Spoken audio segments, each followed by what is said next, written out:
साल की सजा सुनाई गई थी। ट्रायल के दौरान अगर पाकिस्तान में कोई अंधा शख्स था, उसे भी साफ नजर आ गया है कि इन मुकदमात के अंदर ना आइन है ना कानून है, सिर्फ और सिर्फ इंतकाम और प्री पोल रिगिंग थी, जिसका मकसद नवाज शरीफ साहब को इंतखाबी मैदान से बाहर निकालकर इमरान खान की जाली कामयाबी के लिए राह हमवार करना था। और नाजरीन, पाकिस्तान तहरीके इंसाफ के जो रहनुमा है फैसल जावेद, उन्होंने क्या कहा इस पर और इस फैसले के ऊपर, आइए आपको सुनाते हैं। पहली बात तो यह है कि करप्शन के चार्जेस अपनी जगह पे मौजूद हैं, जुर्म अपनी जगह पे मौजूद है, मुजरिम डिक्लेयर हुए अपनी जगह पे मौजूद हैं, सारी चीजें साबित हुई हैं, ये मुजरिम है। इस केस का जो ये जो फैसला आया, ये तो इनकी सस्पेंड किया है, मुअत्तल किया है सजा को। अभी तो 2 और केसेस के भी फैसले आने हैं, तो इनकी मंजिल अडयाला जेल ही है। नाजरीन, याद रहे कि अभी सिर्फ सजा मुअत्तल हुई है, सजा के खिलाफ अपील अभी भी इस्लामाबाद हाई कोर्ट में है। नैब ने कह दिया है कि हाई कोर्ट के सजा मुअत्तल करने के खिलाफ वो सुप्रीम कोर्ट में जाएंगे, और उन्होंने ऑलरेडी ये आज रात को ही कह दिया था। साथ साथ नैब अदालत में उस वक्त नवाज शरीफ के खिलाफ 2 और रेफरेंसेस भी चल रहे हैं, अल अजीजिया और फ्लैगशिप, जिसमें इन पर इल्जाम है कि वो मनी लॉन्ड्रिंग, टैक्स चोरी और ऑफशोर असासे छुपाने के जो है उनके पर एक्यूजेशन है। यानी रिहाई तो मिल गई, पर एहतसाब की तलवार अभी भी शरीफ खानदान पर लटक रही है। इस केस के कानूनी और सियासी पहलू क्या हैं, और क्या नवाज शरीफ खानदान की सियासी हिकमत अमली जारहाना होगी या खामोशी से लंदन का रुख करेंगे? इस वक्त हमें ज्वाइन किया है आजम नज़ीर ताड़र साहब ने, माहिर कानून हैं और फॉर्मर वाइस चेयरपर्सन है बार काउंसिल के। लाहौर से हमें ज्वाइन करे हैं वलीद इकबाल साहब, आप भी एक कानूनदान हैं, तहरीक इंसाफ की आप तर्जुमानी कर रहे हैं। इधर इस्लामाबाद में हमें ज्वाइन करी हैं रुमीना खुर्शीद आलम साहिबा, नून लीग की तर्जुमानी कर रही हैं, और हमारे साथ हैं इस वक्त चौधरी मंजूर साहब जो एक अहम लीडर हैं पाकिस्तान पीपल्स पार्टी के। सबसे पहले चूँकि ये कानूनी मामला है, तो तारर साहब आपसे जानने की कोशिश करेंगे कि अभी जो सेंटेंस है उसको तो सस्पेंड कर दिया गया है, मगर इस्लामाबाद हाई कोर्ट में ये केस अभी तक चल रहा है, नैब कोर्ट की जो वर्डिक्ट है उसके खिलाफ। इस फैसले का जो है असर क्या होगा उस केस के ऊपर, ये बताइए। देखिए मनीज़, ये बड़ा तयशुदा असूल है कि जो सस्पेंशन ऑफ सेंटेंस है उसका कोई असर नहीं होता मेन केस के ऊपर। उन अपीलों ने जो तीनों जो इसमें सजा याफ्ता लोग थे, उन्होंने जो 3 अपीलें की वो अपने मेरिट्स पे डिसाइड होंगी। उसमें जो मटेरियल है वो सामने कोर्ट के रखा जाएगा, और वो एक तवील एक्सरसाइज है जो कि ड्यू कोर्स में होगी।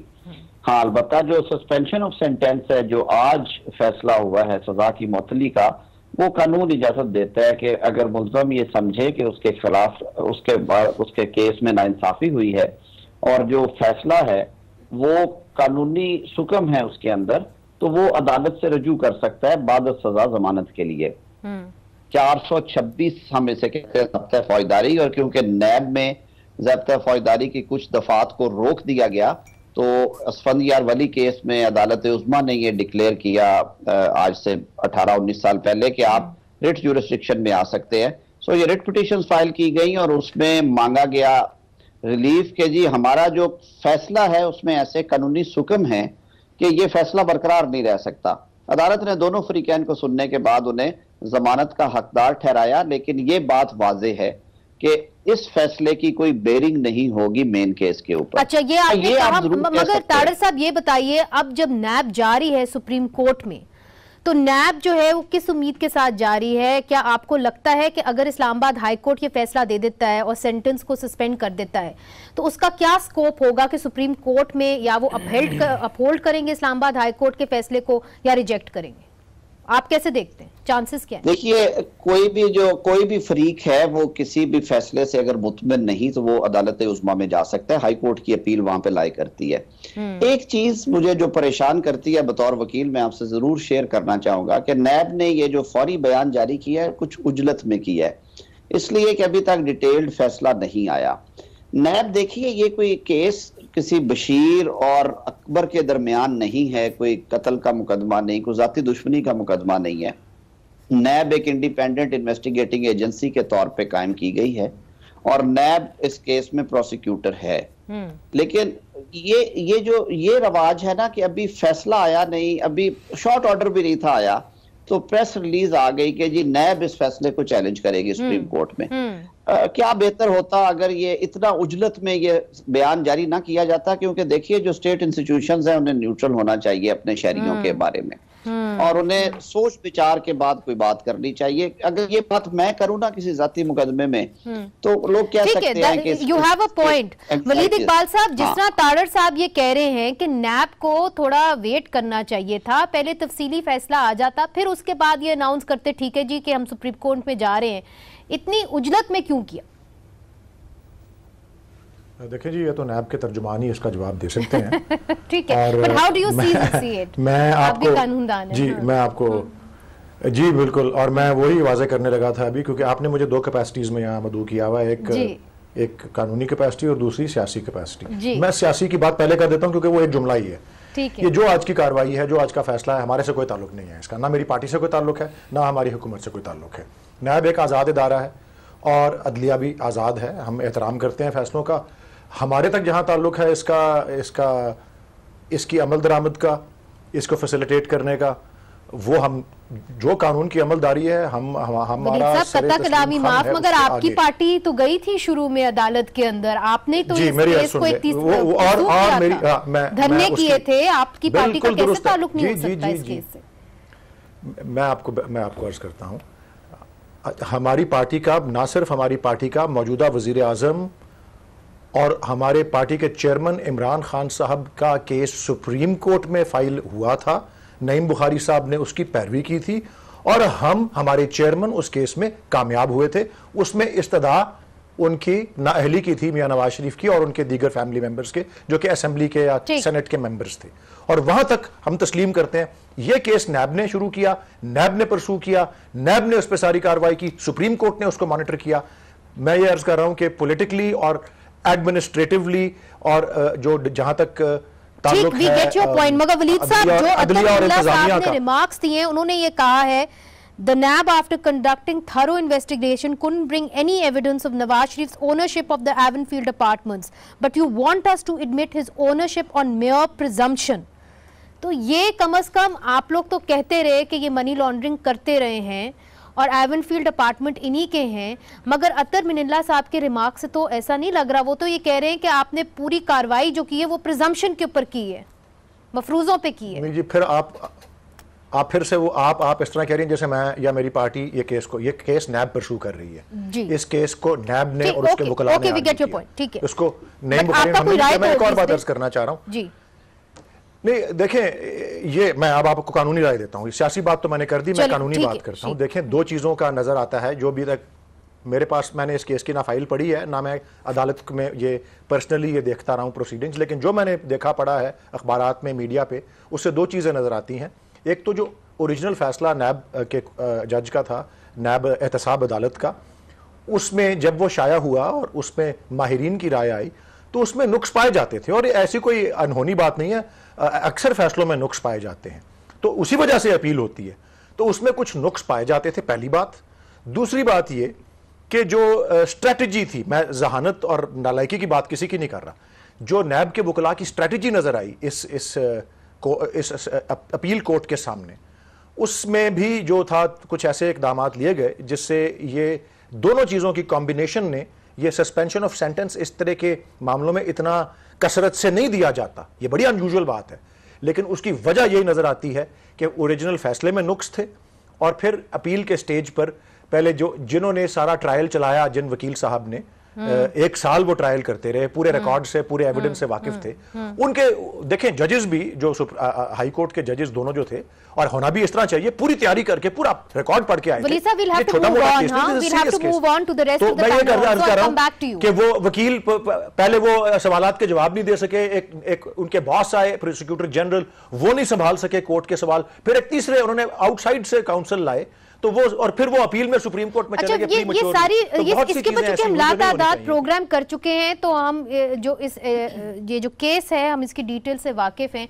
चौधरी मंजूर साहब, अगर अब मामला ये होता है कि ये मामला सुप्रीम कोर्ट में चला जाता है और लेट्स से कि यहाँ पे प्रूव नहीं हो पाते कि जो मियां साहब हैं उन्होंने एवनफील्ड अपार्टमेंट्स के ओनर्स थे, या जो एक एक्यूजेशन है कि उन्होंने मनी लॉन्ड्रिंग की है, तो इनको जो इंतखाबी अमल से बाहर रखा गया है, फिर उसका खामियाजा तो इन्होंने भुगत लिया, मगर फिर उनका जो वर्कर है और वोटर है वो पूछेगा तो सही आपने क्यों रखा इनको बाहर इंतखाबी अमल से।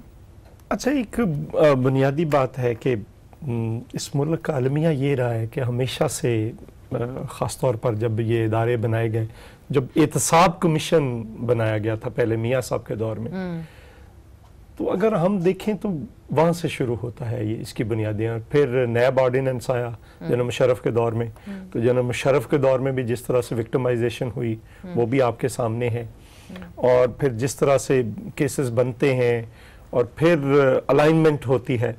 उस दिन एक वीक केस था, तारर साहब बैठे हैं, एक कमज़ोर केस था जो तो सजा कह रहे हैं एक तरीके से सजा एक साल हुई है नैब के साथ तावन ना करने पे। तो ये भी है कि मसलन ये वायद केस है जिसमें पेश नहीं हुए इन्वेस्टिगेशन में, मियां साहब खुद नहीं पेश हुए, उनकी बेटी नहीं पेश हुई या बाकी लोग नहीं पेश हुए। सो अगर उस तरफ से देखें तो जब फैसला आया था तो उसके दो पोर्शंस थे। जब नैब ऑर्डिनेंस ये कहता है कि अगर मैं ये मान लूं कि ये कप मेरा है तो मुझे ये साबित भी करना है कि ये कहां से आया। बिल्कुल। दूसरा है कि प्रोसिक्यूशन ने भी लेकर आनी है एविडेंस आपके। तो अगर आप दोनों चीजें डाल देंगे उसमें तो जो मगर इसके ऊपर ये आपने अहम पॉइंट उठाया है, मगर देखें ये सियासी पहलू भी है। आप सियासी वर्कर हैं, आप सियासत को अच्छी तरह जानते हैं। नहीं, मैं सियासी पहलू में बात नहीं आता हूं। कल को अगर ये फैसला ओवरटर्न हो जाता है तो फिर लोग पूछेंगे कि क्या इसलिए इनको रखा गया था, जिस तरह एहसन इकबाल साहब ने कहा, इसलिए इनको बाहर निकाला गया था ताकि इलेक्शंस जो हैं इनके बगैर हों। इस मुल्क के जो जुडिशल सिस्टम है उसकी हालत ये है कि पता नहीं, यहाँ पे तारर साहब को पता होगा, 2 लोगों की अपील में बरीयत हुई है सुप्रीम कोर्ट से, तो जब जेल से पूछा गया तो पता चला उनको तो फांसी दी जा चुकी है। क्या बात कर रही हैं आप इस मुल्क के सारा जुडिशल सिस्टम की।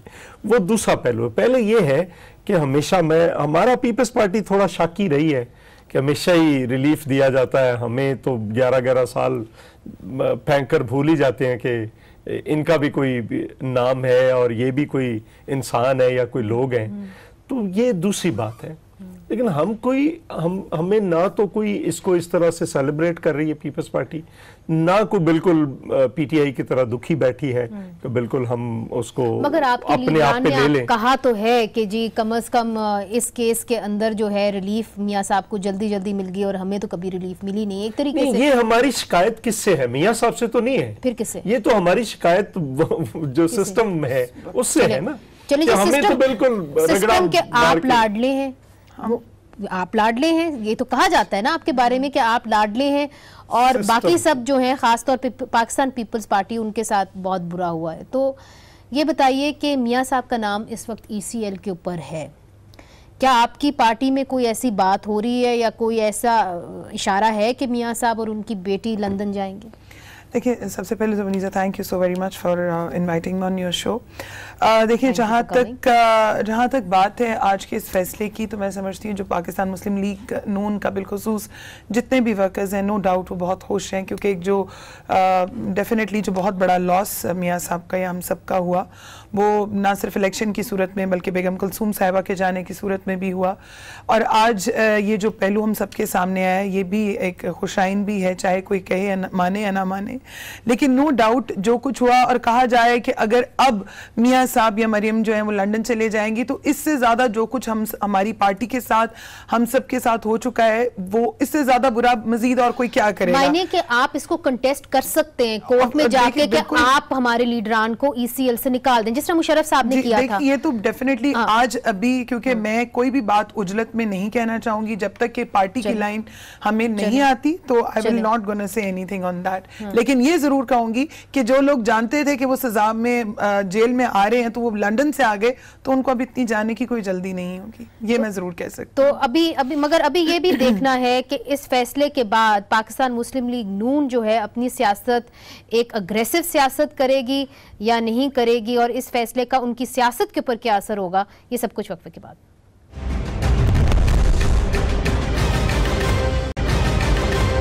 वेलकम बैक नाजरीन। हमने देखा कि कैसे शरीफ खानदान को आज रिहाई मिल गई।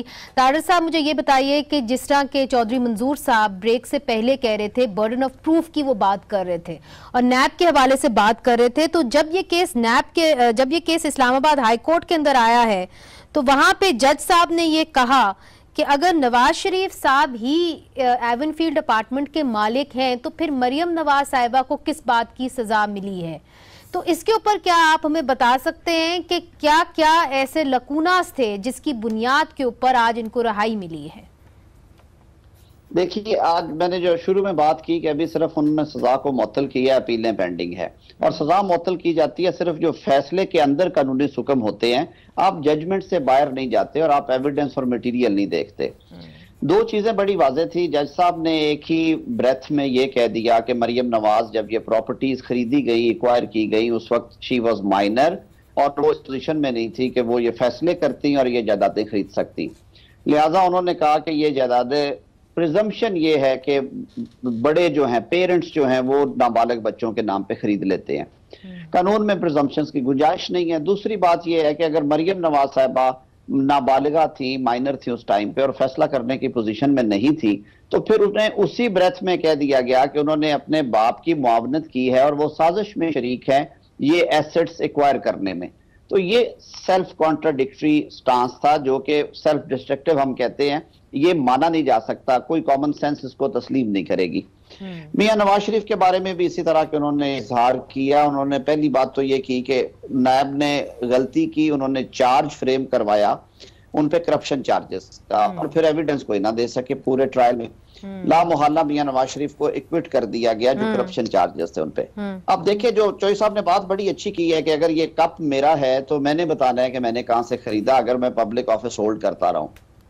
ये नैब कानून में लिखा गया, लेकिन आईने पाकिस्तान और दुनिया भर के जो कवानीन में बुनियादी हकूक दिए गए हैं उनका तहफ़्फ़ुज़ भी अदालतों ने करना होता है। तो सुप्रीम कोर्ट ऑफ पाकिस्तान ने हाकिम अली जरदारी के केस में, फिर मजहूर लगबे तहाशा केसेस है जिनमें सुप्रीम कोर्ट ने कहा कि ये जो बर्डन ऑफ प्रूफ है ये रहेगा प्रोसिक्यूशन पे। अच्छा। पहले प्रोसिक्यूशन ने ये साबित करना है कि ये एवनफील्ड प्रॉपर्टी नवाज शरीफ की है।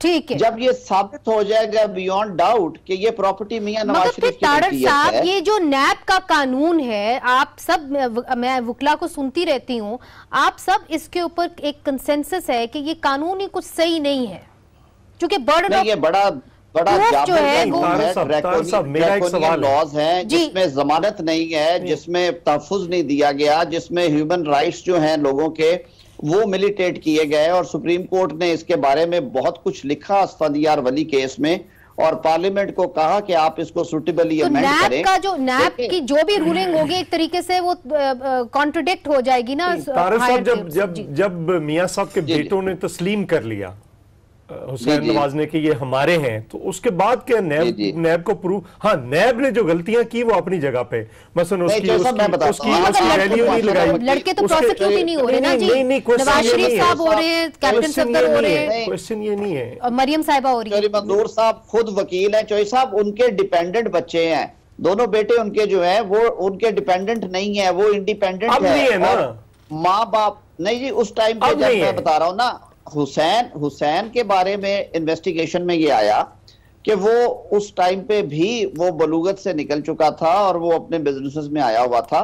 चौधरी साहब आप खुद समझते हैं कि ब्लैक एंड व्हाइट में ये लेके आना था प्रूफ नैब ने कि एवनफील्ड प्रॉपर्टी जो है वो मियां नवाज शरीफ के नाम पे आई और उससे आगे। अच्छा, तो कम अज कम हम इस बात के ऊपर तो आमादा ना चौधरी साहब और तारर साहब के जो नैब का जो कानून है वो शायद इतना सही नहीं है, क्योंकि बर्डन ऑफ प्रूफ जो है वो डाल देता है विक्टिम के ऊपर या जो डिफेंडेंट है उसके ऊपर डाल देता है। वलीद साहब, आप इसके बारे में क्या कहते हैं?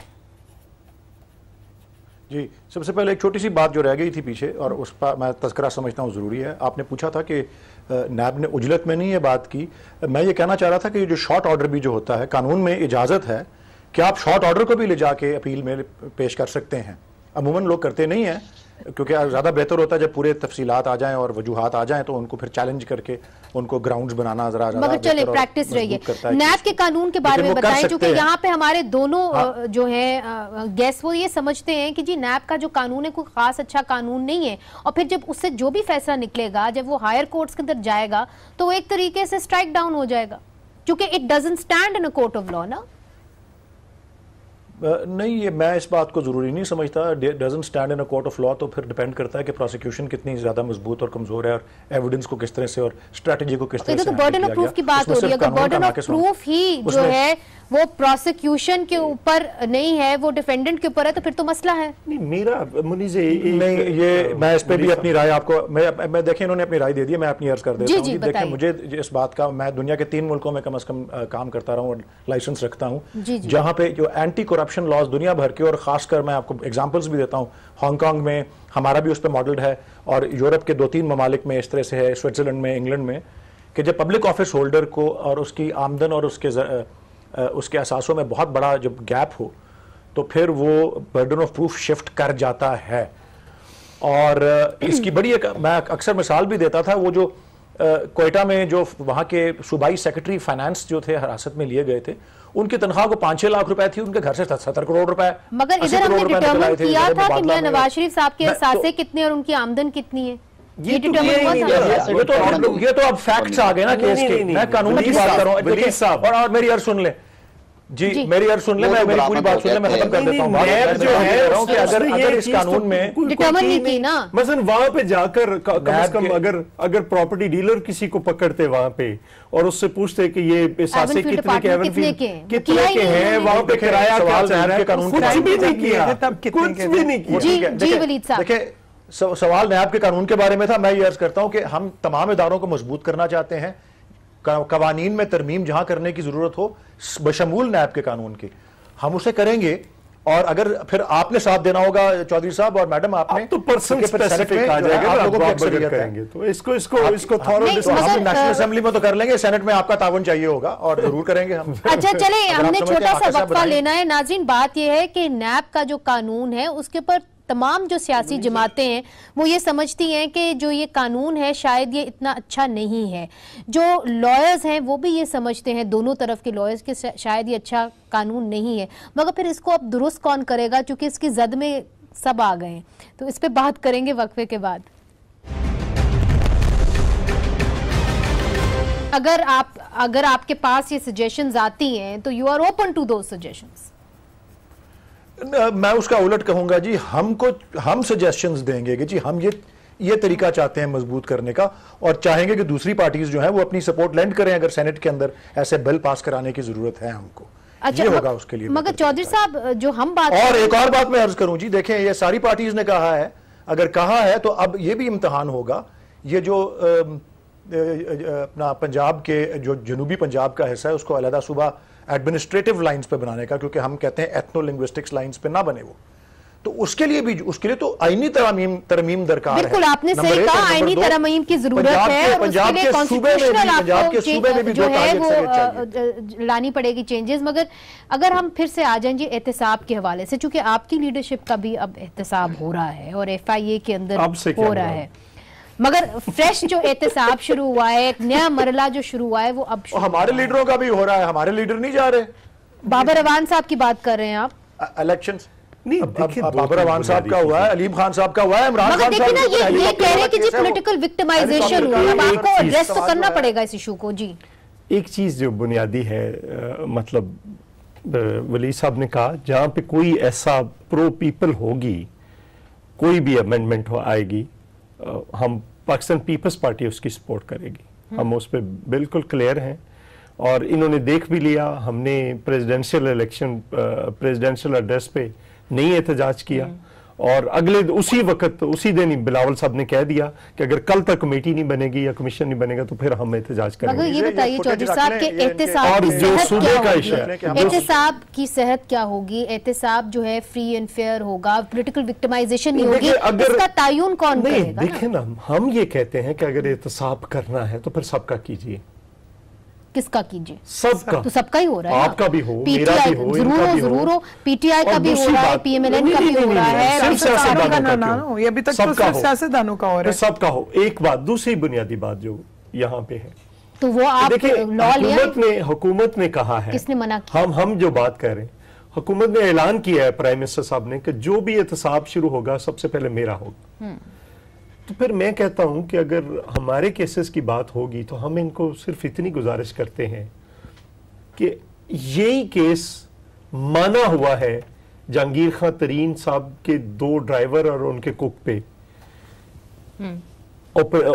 उन पे भी ट्रेडिंग हुई है अरबों रुपए की। तो अगर हमारा करना है तो पहले उनको ले आए। पहली बात तो हमारा इश्यू नहीं है, ओमनी ग्रुप का है, उन्होंने अगर गलत अकाउंट्स खोले तो सारी शुगर वालों को ले आए। मियां साहब की मिले हैं उनको भी उठा लाएं, चौधरियों की हैं उनको भी उठा लाएं, जहांगीर खान तरीन साहब की उनको भी उठा लाएं। कि एहतिसाब हो तो रहा है मगर गिना चुना एहतिसाब हो रहा है और सिलेक्टिव हो रहा है। दूसरा, इन्होंने कहा कि हम बाहर से पैसे लेकर आएंगे।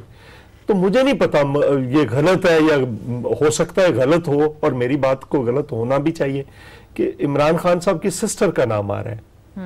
तो अगर उनका नाम आ रहा है, दुबई में कोई जायदादें हैं उनके नाम पे, तो शुरू उनसे होना चाहिए। जैसे हम इनके दौर में कहते थे पनामा का सबका होना चाहिए, लेकिन शुरू में नवाज शरीफ से होना चाहिए। आपने पाकिस्तान तहरीक इंसाफ की बात की है, तो वलीद साहब, would you like to respond to this? Waleed साहब मेरे जैसे हैं, ना इनका कोई मसला है ना कोई प्रॉब्लम। जी वलीद साहब।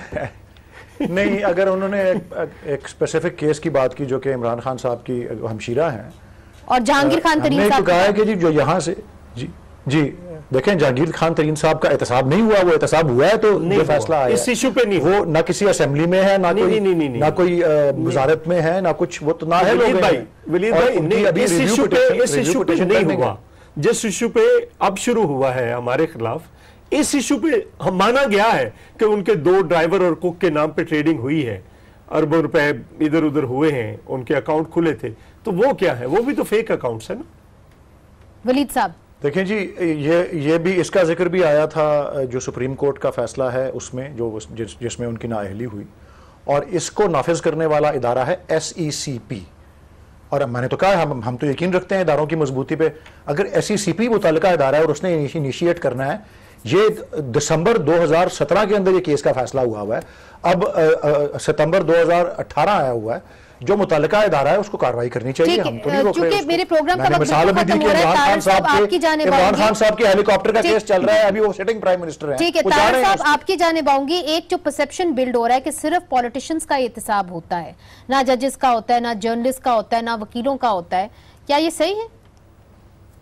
ये परसेप्शन नहीं, ये हकीकत है। आप देख लें, अपने इर्द गिर्द नजर दौड़ा लें, और हम तो बड़े ये बात खुल के बयान करते हैं कि हमें सबसे पहले जो सेल्फ अकाउंटेबिलिटी है वो इम्पोज करना चाहिए, और मेरे ख्याल में जुडिशरी को एज अ रोल मॉडल सामने आना चाहिए।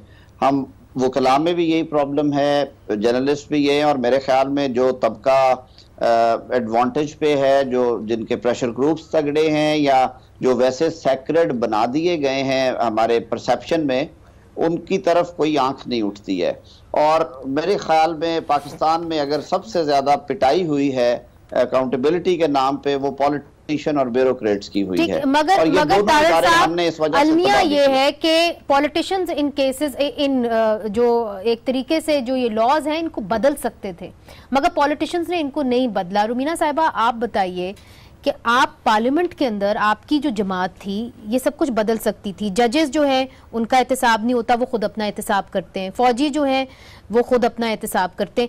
क्या पार्लियामेंट में आप लोग इकट्ठे मिलने को तैयार हैं, कंसेंसस बिल्ड करने को तैयार हैं कि ये लॉ आप चेंज करेंगे, इनका भी होगा? पिछले द्वार में जैसे मंसूर साहब ने कहा कि बात हुई और डिफरेंट चीज़ों पर बात हुई, लेकिन आपको याद होगा ख्वाजा साद रफीक साहब ने भी एक दफ़ा कहा कि गुज़श्ता माजी में जो भी गलतियाँ हुई, जो कुछ हुआ, हमें अब उनसे आगे निकल के चलने की ज़रूरत है, और जो भी अमेंडमेंट्स वगैरह लाने की ज़रूरत है वही।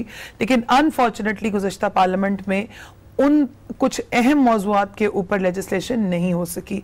लेट्स सी अब आगे क्या होता है, और आई होप सो कि जिसमें पाकिस्तान की बेटरमेंट हो और उनके ऊपर काम हो। पार्टी के अंदर कोई बदलाव आया है? आपने कोई देखिए, बदलाव तो बहुत सारी चीजों पे आया। हम लोगों ने जैसे ये कहना कि बिल्कुल बदलाव नहीं आया, गलत होगा। बदलाव बहुत सारी चीजों पे आया नहीं, जिसमें हम लोगों ने जब इलेक्शन का रिजल्ट आया तो हम लोगों ने उसको मुस्तरद किया, लेकिन रुख पार्लियामेंट का ही किया। दूसरी बात ये है कि बाद में कहते हैं कि हमें नहीं जाना चाहिए था काला कोट पहन के, और मुझे याद है आसमा जहांगीर साहबा ने उस वक्त बड़ा तारीखी फिक्रा कहा था जब मियां साहब, उनकी वीडियो है सोशल मीडिया पे, वक्त बताएगा कि वक्त बताएगा मियां साहब। बिल्कुल, आप जो आज कर रहे हैं, जो फंदा इन्होंने बनाया था वो खुद ही इनके गले में आके पड़ा। तो नाजरीन, आज का वक्त बिल्कुल ख़त्म हो गया है प्रोग्राम का। तारर साहब, वलीद साहब, चौधरी मंजूर साहब, आपका भी, रुमीना साहिबा, आपका बहुत शुक्रिया। नाजरीन, एहतसाब ज़रूर होना चाहिए, हर सोसाइटी की बेहतरी के लिए यही अच्छा होता है कि एहतसाब हो, मगर एहतसाब सिलेक्टिव नहीं होना चाहिए। जब अक्रॉस द बोर्ड होता है तो तभी